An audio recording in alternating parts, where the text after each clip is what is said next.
Tonight at 11, new legislation that could make public universities offer medication abortion. What happens now? Plus, a man stabbed near the Eureka Target. Investigators say it was a random act. We'll show you how citizens stepped up to help. And we actually had 2 commercial structure fires within a 24-hour period of time. Those 2 fires in Arcata over the weekend. How crews stopped 2 separate city blocks from burning down. Also, the Eureka man arrested on child molestation charges. That's not good news to hear. Neighbors near the suspect's church reacting to the allegation. It really scares me because I have 2 young boys in the house. We'll show you the suspect. North Coast News at 11 on ABC 23 starts now.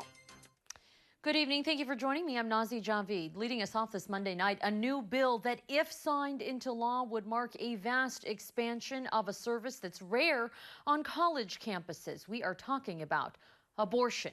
California would be the first state to require public universities to offer medication abortion under legislation approved in the state Senate today. None of the 34 University of California or California State University campuses currently offer abortion services at their health centers, instead referring students to outside providers. But now a group of private donors plan to pay for up to $20 million in startup costs to make this happen, including ultrasound equipment and training for both medical and billing staff.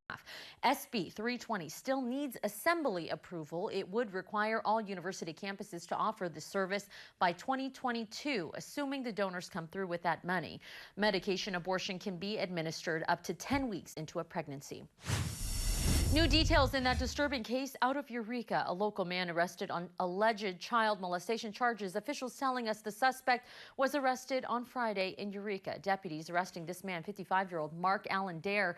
Investigators say Dare's facing several charges, including 2 counts of oral copulation and penetration of a child 10 years or younger. Also 2 counts of lewd and lascivious acts with a child under 14.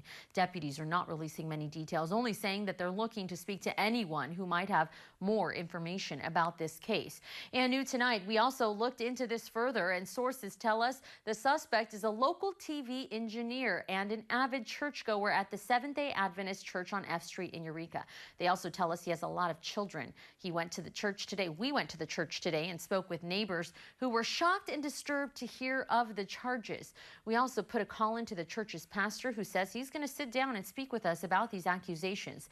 Important to point out here, we asked, and so far it is unclear if investigators are looking for any other possible victims.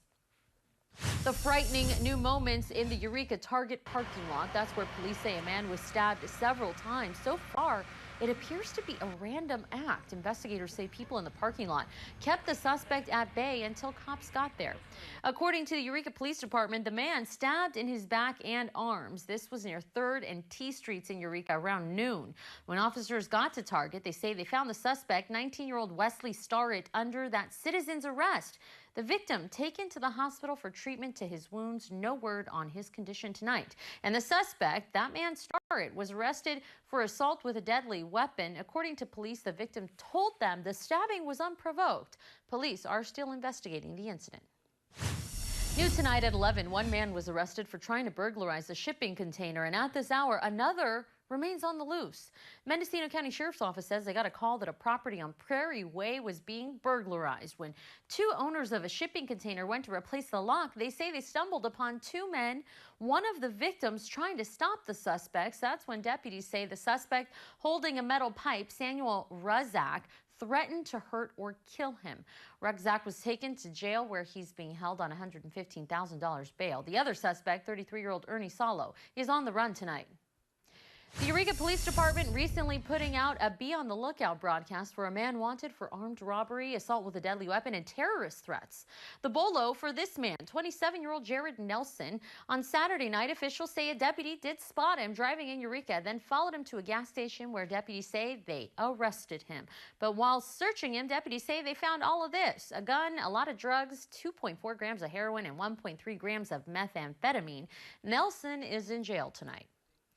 And back in Mendocino County to a tragic story, that deadly drowning at Lake Mendocino yesterday. The Ukiah Valley Fire Authority says a small boat was sailing the lake yesterday afternoon.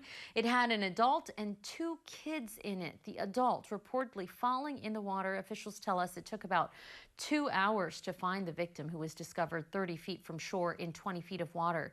No word on how the children are coping, but the incident is under investigation tonight. We don't see too many commercial structure fires, and it was just a fluke for the way the calls came in that we actually had 2 commercial structure fires within a 24-hour period of time. It was a busy weekend for the Arcata Fire Department. 2 fires less than a day apart, both happening within blocks of each other near the Arcata Plaza. ABC 23's Alex Hassenstaub spoke with Arcata Fire and has more for us tonight.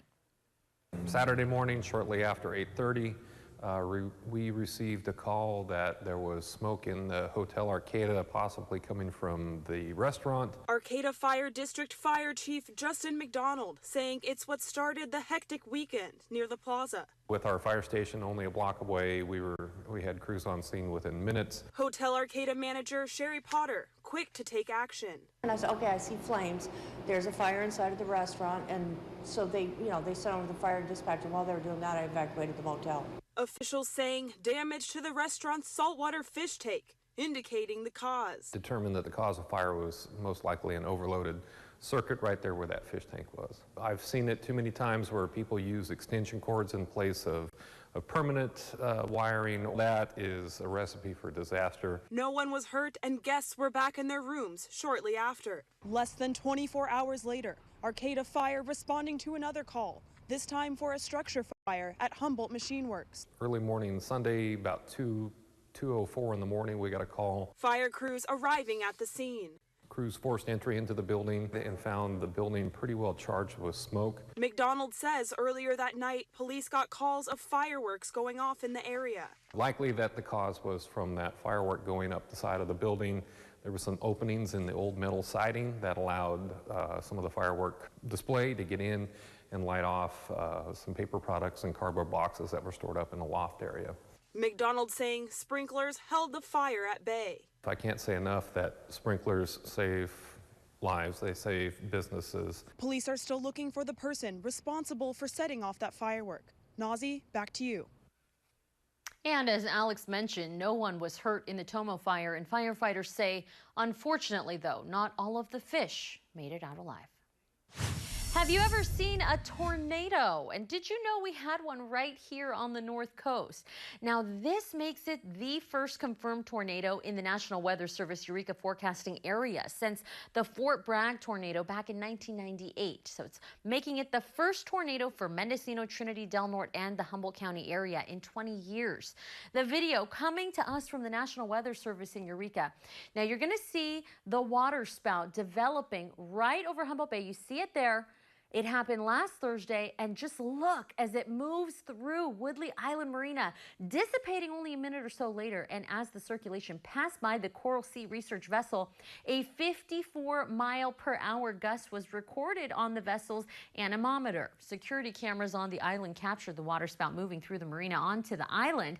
And since it moved onto the island, it technically became a tornado. Thankfully, the damage reported was minor. A family trapped in the snow and an incredible rescue by CHP. Coming up on North Coast News tonight, what officers are saying about the rescue and the dramatic new images. And right now, a lot of people getting sick. Every children's getting sick.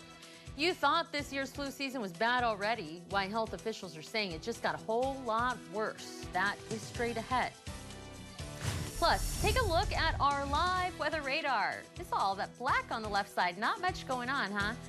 Something is brewing in Southern California, though. It's helping push the storm track north. First Alert meteorologist Rob Elvington has all the weather details you need to know for your week. That's coming up next on North Coast News at 11 on ABC 23. Time is 11:09. Stay with me.